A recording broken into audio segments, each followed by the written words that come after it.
تو سب سے پہلے تو میں اس کی وضاحت کروں کہ تکبیر تشریق کا پڑھنا، بہت سارے یا تو تکبیر تشریق ہمیں یاد نہیں رہتی، یا اگر یاد رہتی ہے تو ان ایام کا استحضار نہیں ہوتا۔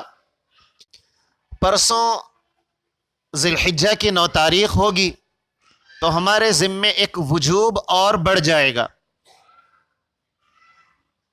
تکبیر تشریق کا پڑھنا۔ تکبیر تشریق کے الفاظ کیا ہیں؟ میں آپ کو پڑھ کر سناتا ہوں۔ اللہ اکبر، اللہ اکبر، لا الہ الا اللہ واللہ اکبر، اللہ اکبر وللہ الحمد۔ اور جس کو یاد نہیں ہے، کوئی مشکل الفاظ نہیں ہے، 4 مرتبہ اللہ اکبر اور درمیان میں ایک جگہ لا الہ الا اللہ اور وللہ الحمد، بس اتنا زیادہ ہے۔ یاد نہ ہو تو بھی یاد کرنے میں بہت سہولت ہے کہ ابتدا میں 2 مرتبہ اللہ اکبر تکبیر بولنا ہے، اس کے بعد 1 مرتبہ لا الہ الا اللہ، پھر واللہ اکبر وہی تکبیر ہے، پھر اللہ اکبر وللہ الحمد۔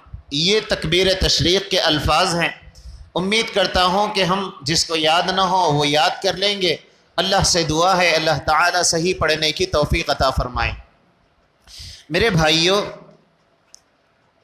یہ الفاظ ان کی ابتدا کہاں سے ہوئی؟ تکبیر تشریق کے جو الفاظ میں نے پڑھ کر سنائے ہیں، اس کی ابتدا کہاں سے ہوئی؟ آپ کو بتاتا چلوں، وہ واقعہ جو سیدنا ابراہیم علیہ السلام کے قربانی کا ہے۔ اپنے بچے کو، اپنے لخت جگر کو بڑھاپے میں جنگل کی طرف لے جانا اور اللہ کے لیے اپنے بچے کو قربان کرنا، جو آپ نے خواب میں دیکھا ہے، جیسے کہ میں نے خطبے میں قرآن کریم پارے 23 کی سورہ صف کی آیتیں میں نے پڑھی ہیں، جس میں پورا قصہ تقریباً اللہ رب العزت نے مختصر الفاظ میں، اللہ رب العزت نے صاف طور پر سیدنا ابراہیم علیہ السلام کے اپنے اولاد کو مانگنے کا قصہ، یہ وقال انی ذاہب الی ربی سیہدین، پھر اللہ کی عطا اور نعمت کا اعلان، ربی حبلی من الصالحین فبشرناہ، کہ اللہ فرماتے ہیں میں خوشخبری دیتا ہوں بیٹے کی۔ پھر وہاں سے آگے بڑھ کر پورے قصے کو اللہ نے بیان فرمایا ہے جیسا اللہ چاہتے تھے۔ قصہ مختصر یہ ہے کہ جس وقت حضرت سیدنا ابراہیم علیہ السلام نے اپنے بچے، اپنے لخت جگر حضرت اسماعیل علیہ السلام کو قربانی کے لیے تیار کیا اور بچے کو زمین پر لٹایا، جیسے کہ قرآن کریم کہتا ہے فلما اسلم وتلہ للجبین، تو اسی وقت اللہ نے دیکھا اس منظر کو، آسمان نے اس منظر کو دیکھا۔ روایتیں بیان کرتی ہے، ہمیں اس قصے کو محبت سے پڑھنا چاہیے، اس قصے کو ہمیں تفسیر میں دیکھنا اور علماء سے سننا چاہیے۔ بڑا دلچسپ واقعہ، اپنے اندر بہت سارے رموز کو لیا ہوا، بہت سارے نکات کو اپنے اندر لیا ہوا واقعہ ہے۔ اللہ کرے کہ ہمیں بار بار پڑھنے کی توفیق عطا فرمائے۔ کہ آسمان حیران تھا، زمین حیران تھی، ایک نبی ہے چھری چلا رہے ہیں، ایک دوسرا نبی ہے جو زمین پر لیٹا ہوا ہے اور جس پر چھری چلائی جا رہی ہے۔ آسمان سے وَنَادَيْنَاهُ أَن يَا إِبْرَاهِيمُ، تو میں یہ کہہ رہا تھا کہ تکبیر تشریق کے الفاظ کی جو ابتدا ہے وہ یہاں سے ہوئی کہ اللہ نے حکم دیا حضرت جبرائیل امین علیہ السلام کو، جو بہت مقرب فرشتہ ہے، کہ جاؤ یہ جنت کا دمبا ہے، اسے لے جاؤ اور حضرت ابراہیم میرے جو خلیل ہیں ان کو دے دو۔ حضرت ابراہیم علیہ السلام کی طرف یہ فرشتہ آسمانوں سے دوڑتا ہوا آتا ہے، تو فرشتے کو یہ گمان ہوا کہ کہیں میرے پہنچنے میں اگر تاخیر ہو گئی اور حضرت اسماعیل علیہ السلام کا گلا اگر کٹ جاتا ہے تو حکم میں دیر ہو جائے گی۔ فرشتہ وہیں سے اس ڈر کی وجہ سے آواز لگاتا ہے اللہ اکبر اللہ اکبر۔ تو یہ تکبیر تشریق کے جو ابتدائی 2 لفظ ہے یہ حضرت جبرائیل امین علیہ السلام کے الفاظ ہیں۔ تو اس نے فرشتے نے آسمان سے آواز لگائی اللہ اکبر اللہ اکبر۔ جب حضرت ابراہیم علیہ السلام نے اپنی نگاہوں کو آسمان کی طرف اٹھایا اور اٹھا کر انہوں نے فرشتے کو دیکھا تو حضرت ابراہیم علیہ السلام نے فرمایا لا الہ الا اللہ واللہ اکبر، نہیں ہے کوئی معبود اللہ کے اور اللہ ہی سب سے بڑا ہے۔ تو یہ تکبیر تشریق کے جو دوسرے الفاظ ہیں یہ حضرت سیدنا ابراہیم علیہ السلام کے زبان مبارک سے نکلے ہوئے الفاظ ہیں۔ اور جیسے ہی حضرت اسماعیل علیہ السلام کو پتہ چلتا ہے کہ واقعہ یوں ہوا ہے، اللہ نے دمبے کو بھیجا ہے، تو حضرت اسماعیل علیہ السلام نے اپنی مبارک زبان سے یہ فرمایا اللہ اکبر وللہ الحمد۔ تو یہ گویا فرشتے کی زبان اور دونوں نبیوں کی زبان سے نکلے ہوئے الفاظ ہیں۔ اللہ کو اتنے پسند آئے، اللہ کو اتنے پسند آئے کہ اللہ نے قیامت تک آنے والی انسانیت کے لیے ان الفاظ کو لازم کر دیا کہ اب یہ قیامت تک آنے والے انسان ان الفاظ کو کہیں گے، اور انہی الفاظ کا نام تکبیر تشریق ہے۔ اللہ اکبر لا الہ الا اللہ واللہ اکبر اللہ اکبر وللہ الحمد۔ اچھا، اس کا وقت کب ہے؟ کون سے وقت میں ان الفاظ کو پڑھا جائے گا؟ تو اس کا جو وقت ہے 9 تاریخ ذی الحجہ کی 9 تاریخ کی فجر سے ذی الحجہ کی 13ویں تاریخ کے عصر تک اس کا وقت ہے۔ ذی الحجہ کی 9 تاریخ کی فجر سے ذی الحجہ کی 13ویں تاریخ کے عصر تک 9 10 11 12 اور 13 گویا 5 دن تکبیر تشریق کو پڑھنا ہے۔ اور وقت کب ہے؟ ہر فرض نماز کے بعد 1 مرتبہ اس تکبیر کو کہنا واجب ہے۔ ہر فرض نماز کے بعد 1 مرتبہ اس تکبیر کو کہنا واجب ہے، البتہ مرد بلند آواز سے تکبیر کہیں گے۔ ایک مسئلہ یہ ہے عورتیں تکبیر کہے گی یا نہیں کہے گی، علماء کا اس میں اختلاف ہے۔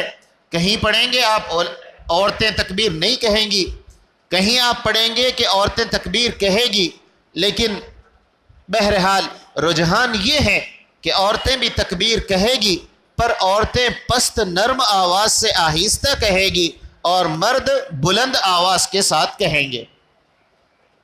یہ بھی عجیب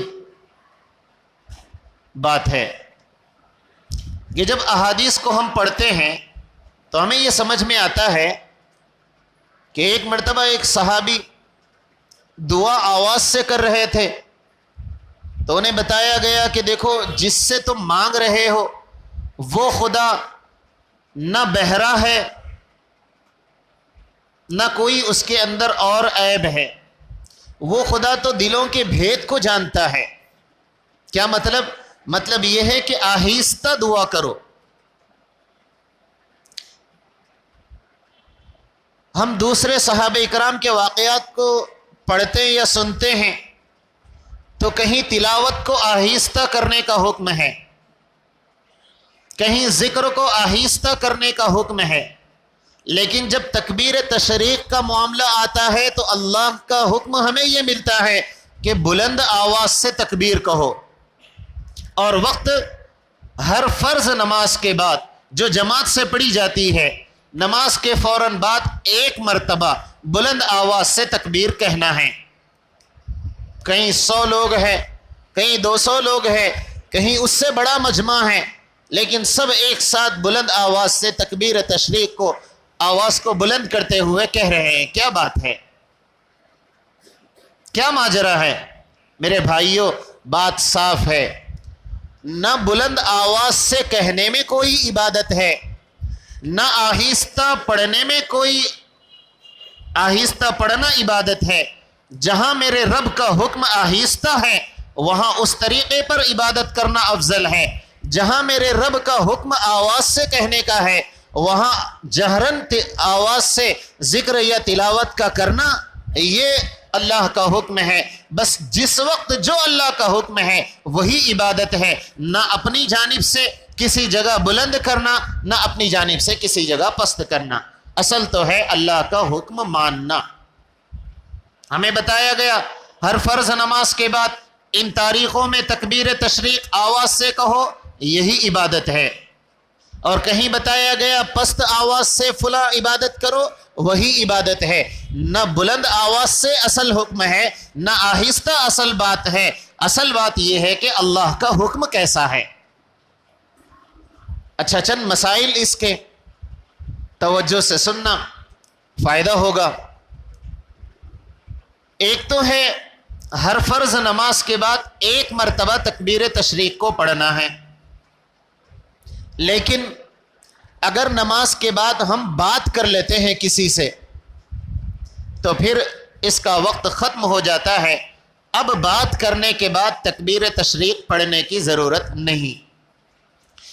ایسے ہی بعض مرتبہ یہ ہوتا ہے کہ آدمی سلام پھیرا اور کسی مصروفیت کی وجہ سے، کسی کام کی وجہ سے وہ فوراً اپنا راستہ چلنے لگا، اور جیسے ہی اسے یاد آیا کہ میں تو مسجد سے نکل گیا لیکن مجھے تکبیر تشریق پڑھنی تھی، اب اسے پڑھنے کی ضرورت نہیں، نماز کے فوراً بعد پڑھنا ہے۔ علماء نے لکھا اب تم مسجد سے باہر نکل گئے ہو، اب تمہیں تکبیر تشریق پڑھنے کی ضرورت نہیں۔ کسی نے نماز کا سلام پھیرا اور جان بوجھ کر اس نے وضو توڑ دیا، جان بوجھ کر اس نے وضو توڑ دیا، تو پھر اب اسے تکبیر تشریق پڑھنے کی ضرورت نہیں ہے، تکبیر تشریق ساقط ہو جاتی ہے۔ الا یہ کہ اس کا وضو اس نے توڑا نہیں، وضو ٹوٹ گیا، وضو ٹوٹ گیا، یا پھر اس کا سینہ قبلے سے پھر گیا۔ بعض کی عادت ہوتی ہے جیسے ہی نماز کا سلام پھیرا تو وہ یہ سوچتے ہیں کہ میں تھوڑا سا پیچھے ہٹ کر سہولت سے بیٹھ جاؤں، تو عادت ہوتی ہے تھوڑا سا پھر کر بیٹھنے کی۔ تو اگر نماز کے سلام کے بعد فوراً وہ قبلہ رخ نہ رہا، پھر گیا، ان دو حالتوں میں علماء نے فرمایا کہ تکبیر تشریق پڑھ لو، پڑھ سکتے ہو۔ اگر قبلہ رخ نہ رہا یا وضو ٹوٹ گیا، توڑا نہیں، تو پھر اثر نو جا کر وضو کر آؤ پھر تکبیر تشریق پڑھو، بجائے اس کے کہ بغیر وضو کے ہی تکبیر تشریق تم پڑھ لو، اس کی اجازت ہے۔ اچھا، یہ تو ہوا کہ نماز جماعت کے ساتھ آپ نے مسجد میں پڑھی اور پھر تکبیر تشریق۔ ایک جماعت ہے، سفر کر کے آ رہی ہے، عصر کا وقت تھا، سفر میں وقت ختم ہو گیا، پہنچنے تک نماز قضا ہو گئی، مغرب کا وقت آ گیا یا عشاء کا وقت آ گیا، اب نماز قضا ہو گئی، تو کیا کریں؟ تکبیر تشریق پڑھیں یا نہ پڑھیں؟ میرے بھائیوں، یہاں اس چیز کا آپ کو خیال کرنا ہے۔ آپ یہ دیکھیں کہ وہ نماز کن دنوں کی ہے، کیا وہ ایام تشریق کے دنوں کی ہے یا پہلی والی نماز ہے؟ اگر وہ ایام تشریق والی نماز ہے اور دوسری شرط انہی دنوں میں پڑھی جا رہی ہے، مثال کے طور پر 9 ذی الحجہ کی عصر کی نماز، آپ سفر پر تھے، ٹرین پر تھے، اور چند لوگوں کی نماز چھوٹ گئی، آپ ٹرین سے اترنے تک مغرب کا وقت یا عشاء کا وقت آ گیا اور 9 ذی الحجہ ہے، تو انہی دنوں کی نماز فوت ہوئی اور انہی دنوں میں آپ نماز پڑھ رہے ہیں، تو پھر آپ جماعت بنا کر نماز پڑھ رہے ہیں، تو آپ کے لیے اجازت ہے کہ آپ اگرچہ قضا نماز پڑھ رہے ہو لیکن چونکہ انہی دنوں کی نماز ہے تو آپ نماز کے بعد تکبیر تشریق کہہ لو، لیکن پچھلے دنوں کی نماز قضا ان دنوں میں کر رہے ہو تو پھر ہمیں تکبیر تشریق پڑھنے کی ضرورت نہیں۔ ایسے ہی تکبیر تشریق کے ایام میں نماز قضا ہوئی، لیکن اس نماز کی ادائیگی ان دنوں میں نہیں ہو رہی، بعد کے دنوں میں کر رہے ہیں، تب بھی آپ کو تکبیر تشریق پڑھنے کی ضرورت نہیں ہے۔ یہ چند باتیں تھیں، اللہ سے دعا ہے